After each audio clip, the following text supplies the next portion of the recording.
गुरुर्ब्रह्मा गुरुर्विष्णुः गुरुर्देवो महेश्वरः गुरुः साक्षात् परब्रह्म तस्मै श्री गुरवे नमः। ईशावास्योपनिषद श्लोक मंत्र 5। तदेजति तन्नैजति तद्दूरे तद्वन्तिके तदन्तरस्य सर्वस्य तदु सर्वस्यास्य बाह्यतः।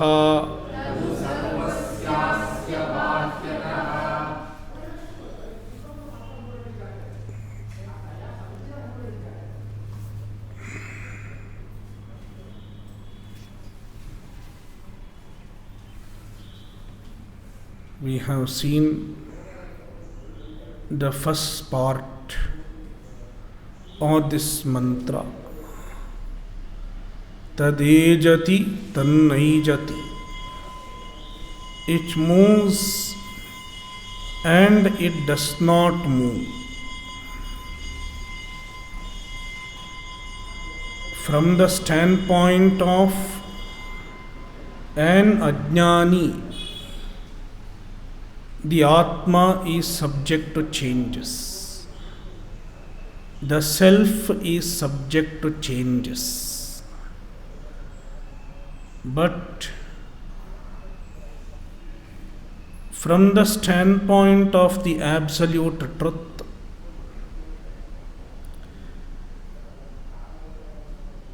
the Atma is free from all changes.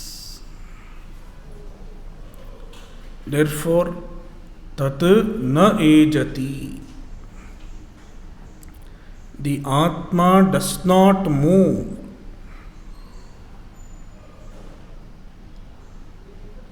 But to an ajnani, it seems to have changes, seems to have modifications. Therefore, ejati iva, as though subject to changes. Taddure tadvantike. It is near and it is far.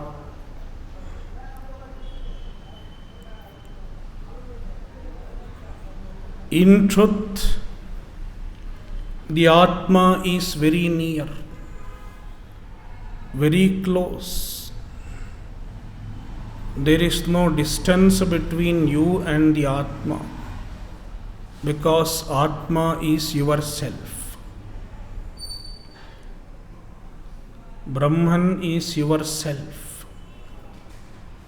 Therefore, no distance. It is the closest. Tadu antike. Antike means samipe. It is closest. But for an ajnani, dure iva, it seems to be far away. For an ajnani, it seems to be remote. Most often, people do not even think of a remotest possibility of the Atma. Therefore, tad dure iva, dure iva, as though far away. Because of ajnana, it seems to be far away.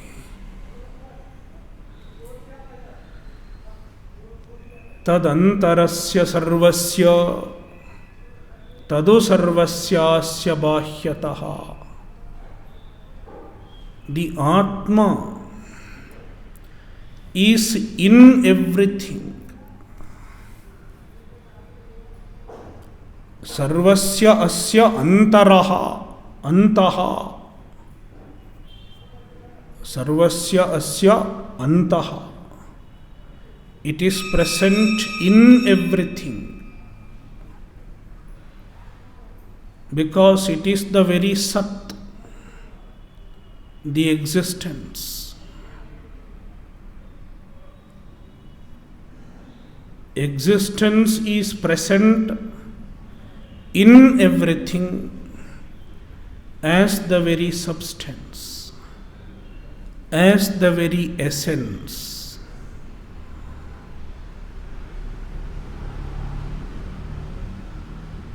Therefore, the Atma is in everything. In the meantime, it is not confined to any given object. Tadu sarvasyasya bahyataha. It is outside everything also.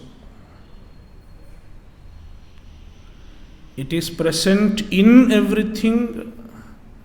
In the meantime, it is not confined to anything. Therefore, it is bahyataha also.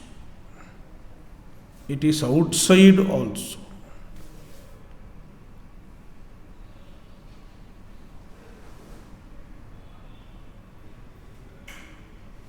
Therefore, the Vedic vision of Ishvara, the Vedic vision of Paramatma is unique, because the Vedas do not talk about a Paramatma that is in the heaven. Unlike the foreign religions, the Western religions, the Western theology, which talks about a God in heaven.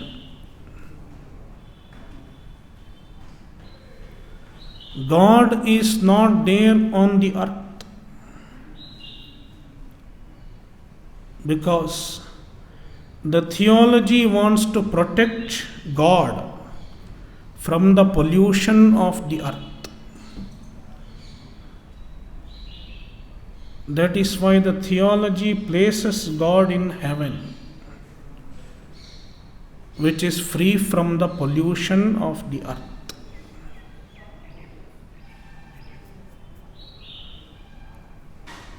But then there is a problem. If God is in heaven, God is confined to heaven.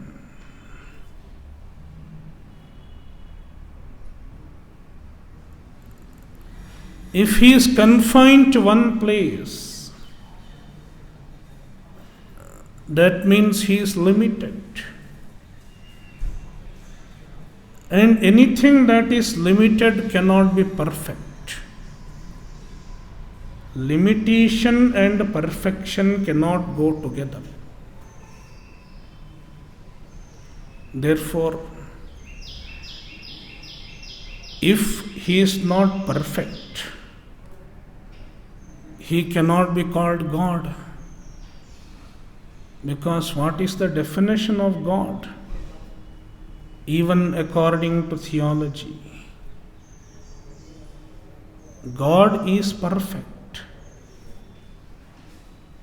The perfect being is called God. Therefore, the theology is not able to resolve this problem. Whereas the Vedic vision of Paramatma is that of an immanent as well as transcendent existence. Paramatma pervades everything. Paramatma is present in everything. In the meantime, he transcends everything.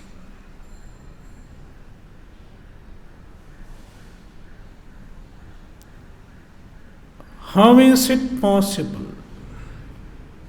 to be in something, in the meantime transcending something? It is very much possible.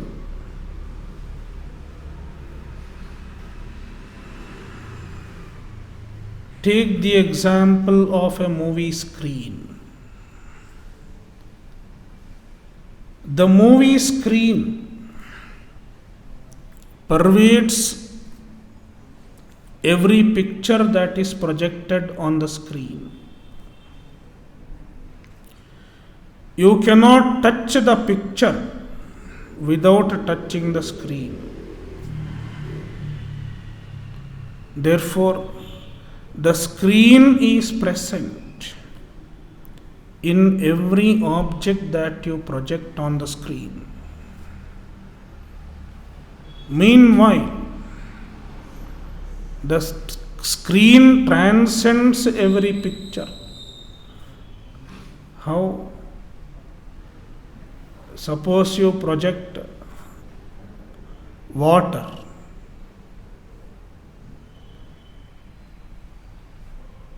There is a scene where it is raining. After the rain, does the movie screen become wet?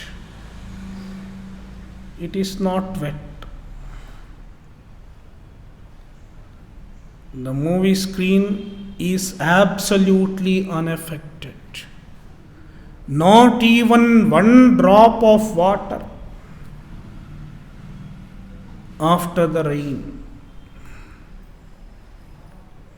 That means the screen transcends the movie. The screen transcends the pictures. Then after a while there is fire in the movie screen. You see fire.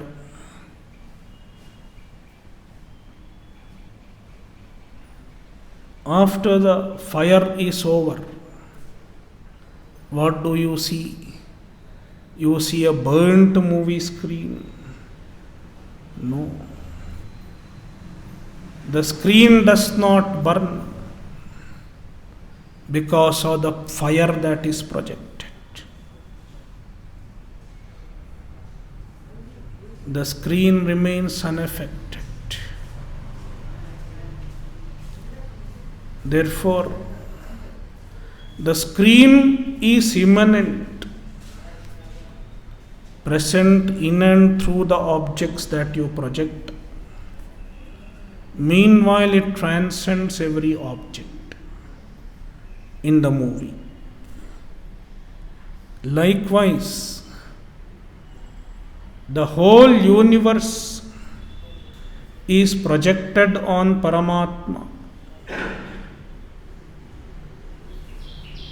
by a Shakti, a special power called Maya.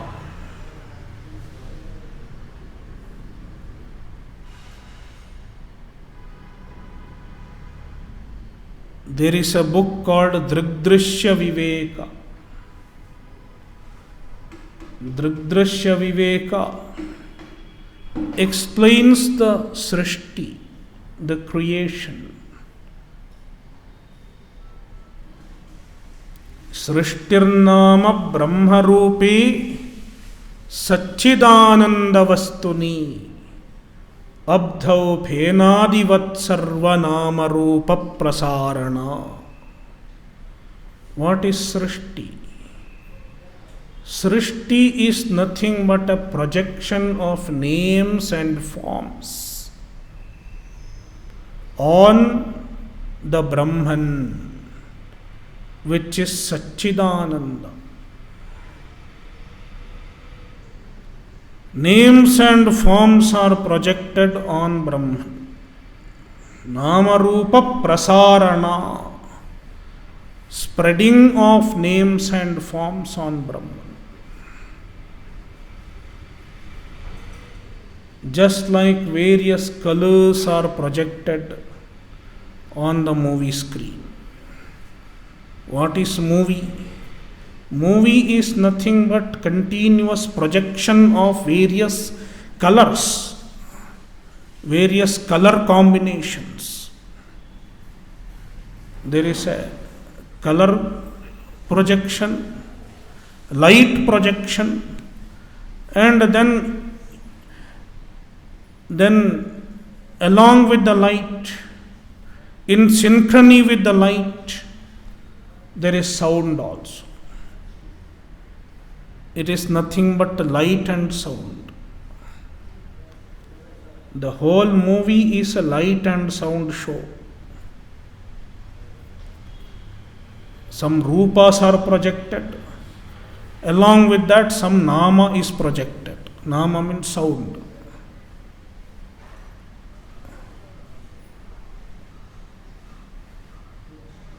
And there is a particular type of synchronization.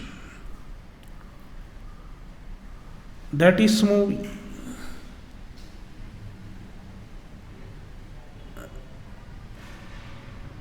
The author of Drigdrishya Viveka has not seen a movie,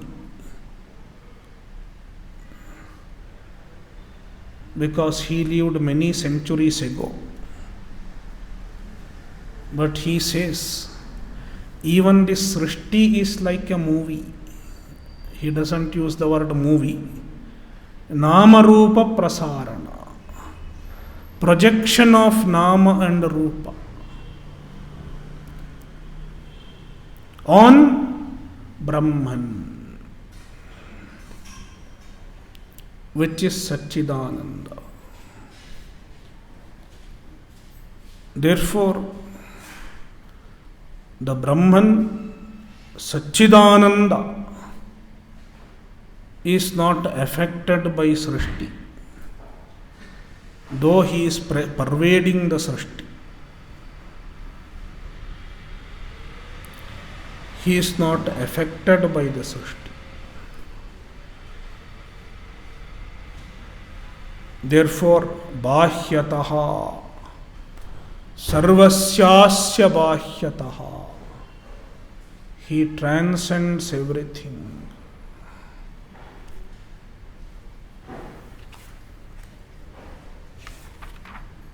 Next mantra, mantra 6.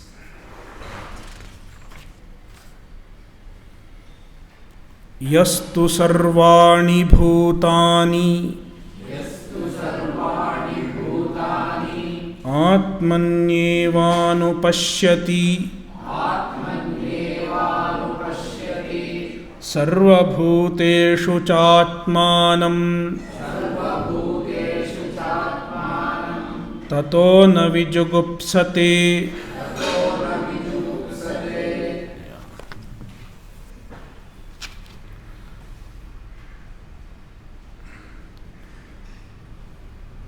This mantra and the following mantra, they are talking about the vision that a jnani has.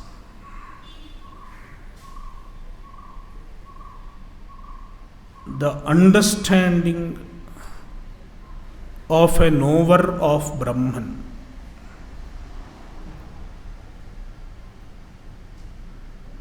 The vision of a knower of Brahman.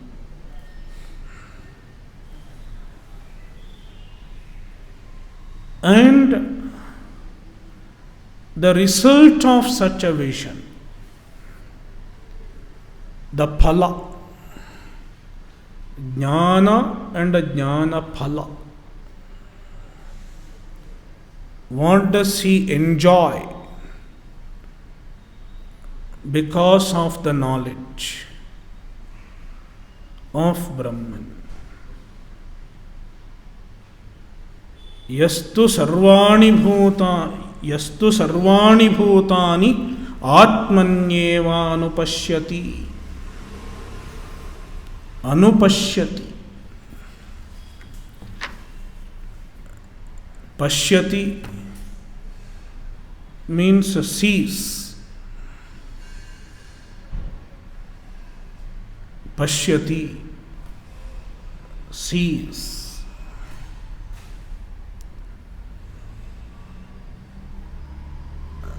Generally, seeing is a visual perception.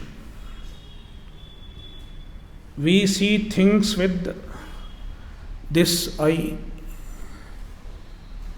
and sometimes this eye is called charma chakshu. This eye is made of charma, tissues, retina, pupils,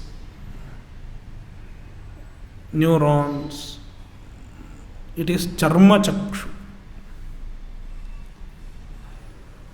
But a jnani gets a different type of chakshu.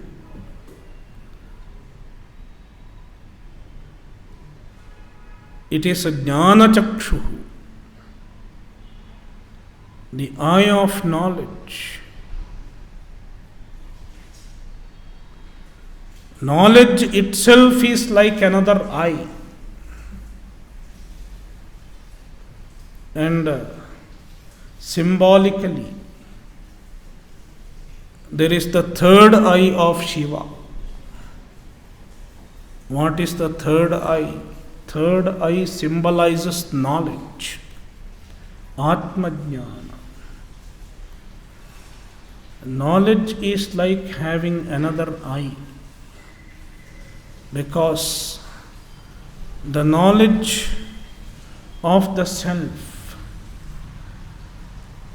makes you aware of a new dimension of truth, a greater dimension of reality.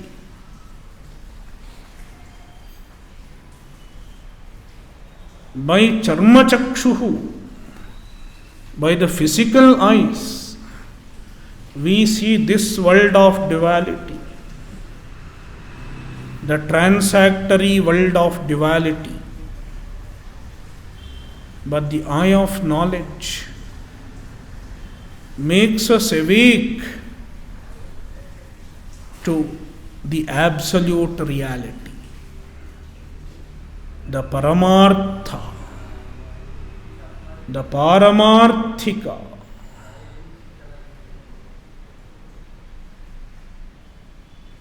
So, a jnani pashyati, jnani sees the truth.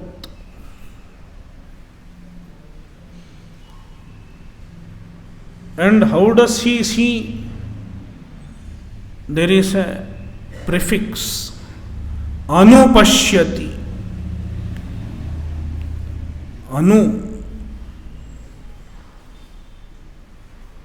Shastracharya Upadesham Anu. This vision is a result of Shastra Acharya Upadesha.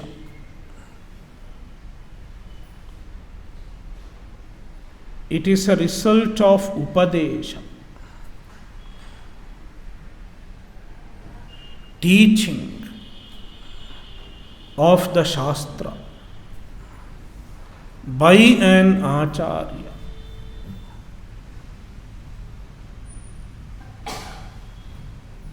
That is why a guru is described in the Guru Stotras.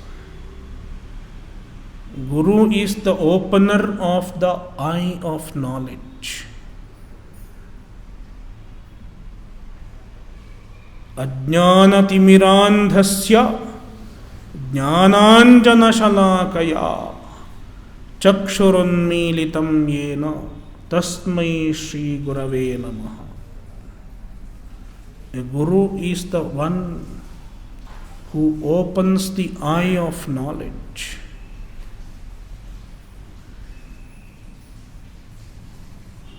Awakens the person to the absolute reality. So, anupashyati. He gets the vision as a result of upadesha from a guru. And what does he see?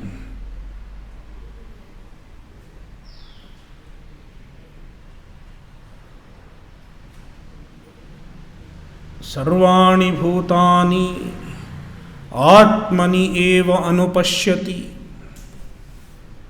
All beings, Sarvani bhutani. Beings refer to upadhis. Avyaktadini sthavarantani. All bodies, all upadhis, all namarupas. Upadhi is nothing but namarupa, names and forms.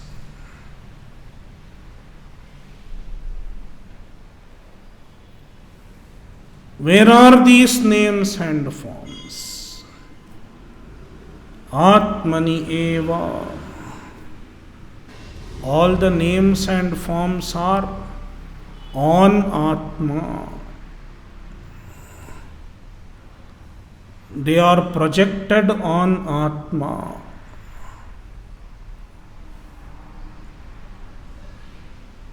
That means the names and forms do not have their own existence. The names and forms do not have their own existence. The objects in the universe that we see, they do not have their own existence. Then what existence do they have? They have only endorsed existence. They don't have intrinsic existence.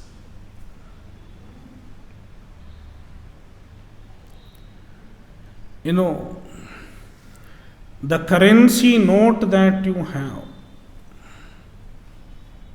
100 rupee note, 200 rupees note, 500 rupees note,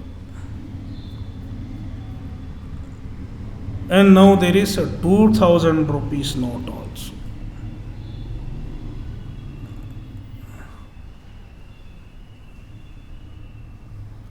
What is the intrinsic value of these notes?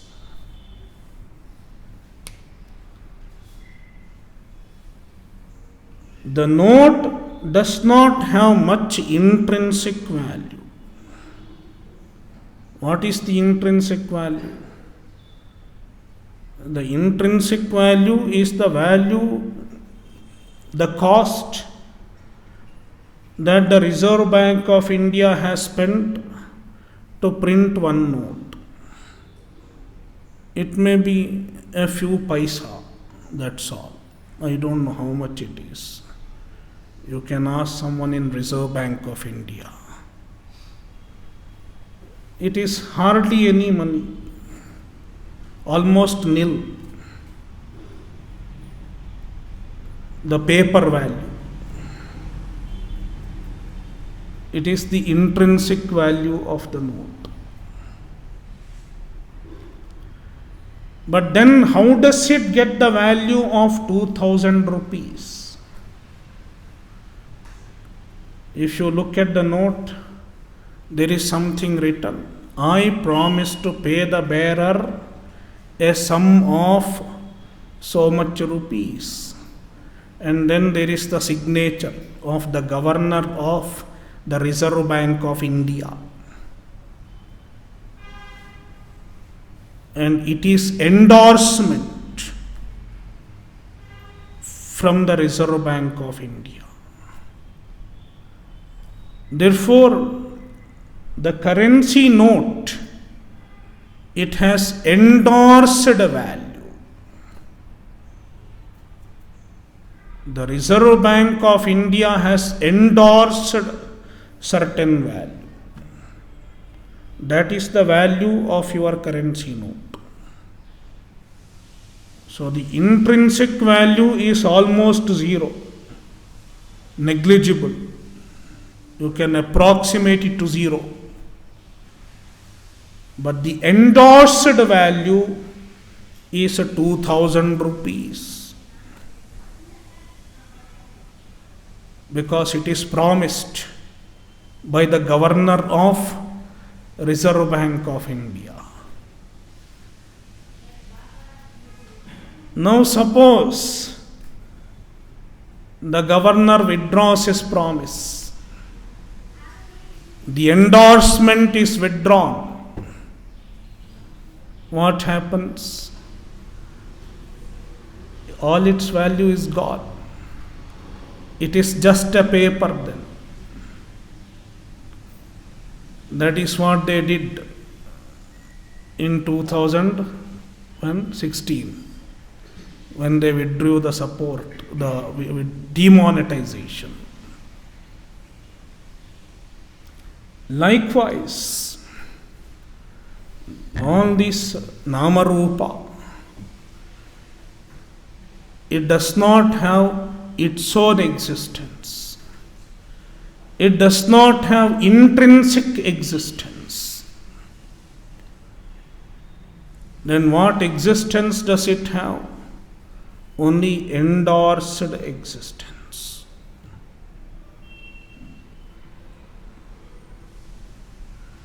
They seem to be existing because of the existence of Brahman. Like as we give the example of rope and snake.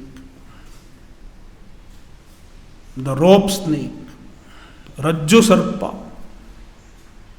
is a popular example in Vedanta. The snake that you superimpose on the rope, what is the existence of the snake? The snake does not have intrinsic existence. You cannot take a snake from there. You cannot touch the snake. If you try to touch the snake, what will you touch? You will be touching the rope. Therefore, the snake has borrowed the existence as though from the rope. Likewise, this universe, the universe seems to be existing because of the existence of Brahman, which is the Atma. Therefore, a jnani understands that the names and forms that constitute the universe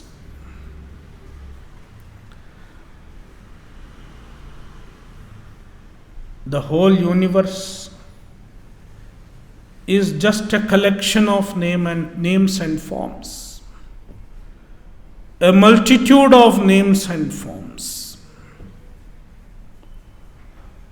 All these names and forms are projected on Atma,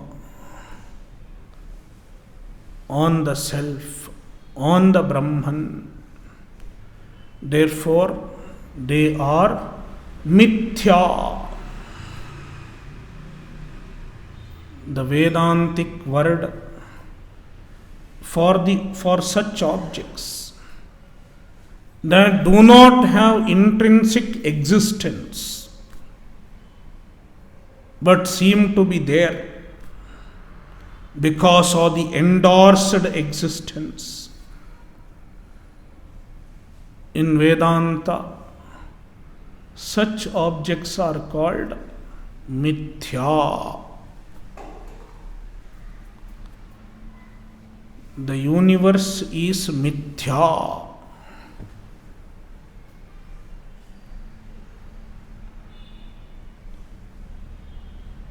It is the understanding of a jnani. Jagat mithya. The universe is mithya. Sarvani bhutani refers to the universe. Atmani eva. They are dependent on Atma for their existence, implying that they are mithya. They don't have independent existence. Therefore, they are mithya. This is a jnani's vision. Then what does he see further? Sarvabhuteshu chatmanam. Sarvabhuteshu cha atmanam pashyati. He sees Atma in everything.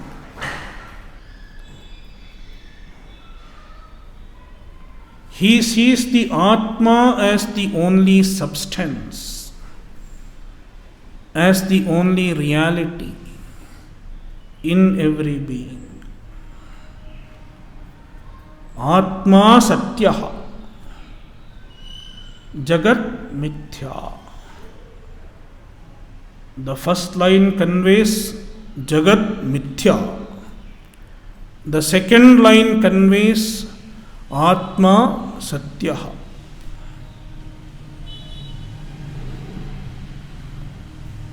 Sarvabhuteshu cha atmanam pashyati.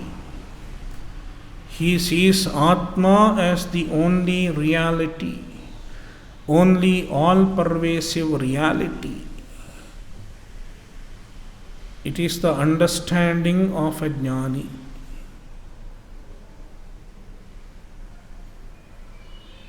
With his jnana chakshuhu, he sees the one all-pervasive reality that is nothing but his own self, the Atma.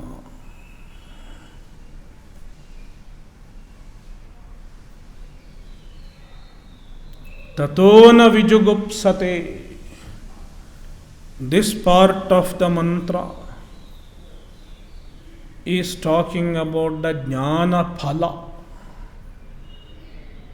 What does he enjoy by having this vision? Na vijugupsate. Shankaracharya says, Jugupsam dhranam na karoti. Jugupsa means ghrana, hatred. A jnani is free from hatred. He cannot hate anyone. Why he cannot hate anyone? Because when everything is Atma, everything is yourself, who can he hate? You can hate things other than yourself.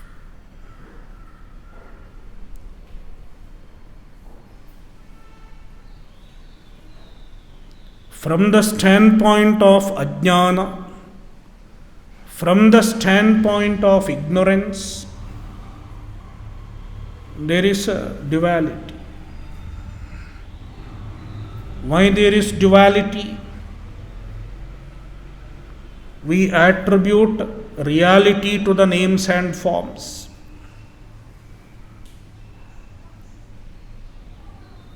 And when we attribute reality to the names and forms, we identify with one name and form.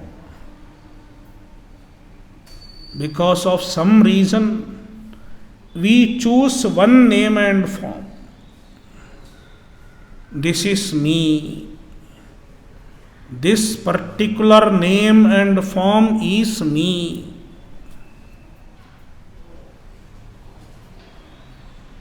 We identify with one name and one form. And all the other names and forms are others.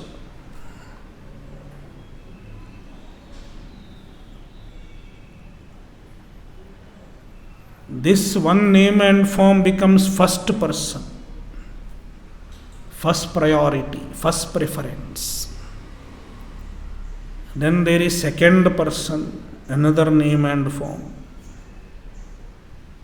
And then there is third person, even other name and form.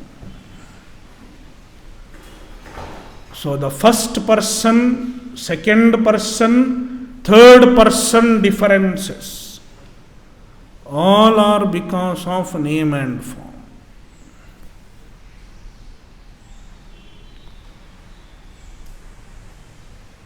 Then there is me and there is somebody other than me.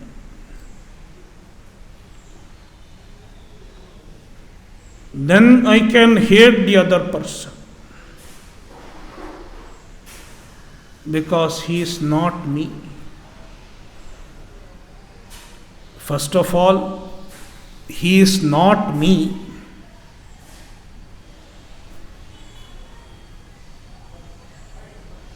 And he is not useful to me also.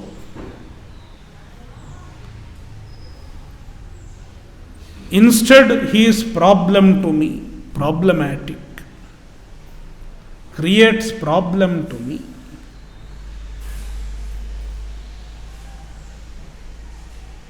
That is when I start hating the other person. Not me, not useful to me, may create problem to me. He need not create problem. Just the assumption that he might create problem to me can make me hate the person. I don't know whether he is really going to create problem or not, but he might create problem. This creates hatred, jugupsa. And when there is jugupsa, I start barking. You can see when the dog starts barking, when a dog meets another dog, you can see that in Dollar's colony.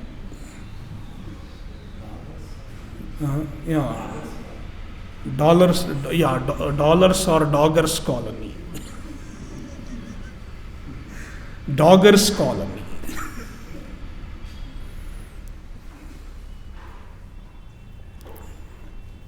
So they bring dogs for walking. The two dogs come face to face with each other. Then they start barking.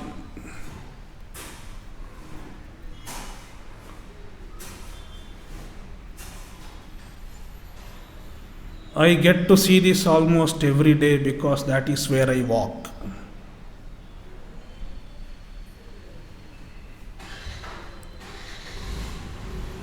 So why do they bark? Because another dog has come, entering my territory. And they predict the threat. and they start barking. It is a mechanism. The dog is programmed to do it for its own protection.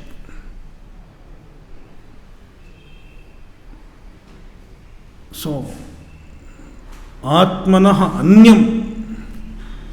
When we see things as other than us, then there is a possibility of ghrana, hatred.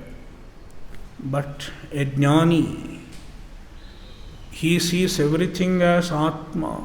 There is only one reality, Atma. Therefore, there is no room for hatred. Na vijugupsate. He does not hate anyone because there is no room for hatred.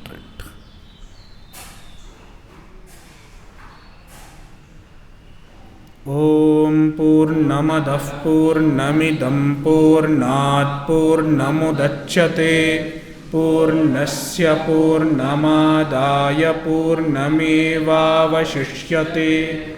Om Shanti Shanti Shanti. Harihi Om Shri Gurubhyo Namaha. Harihi Om.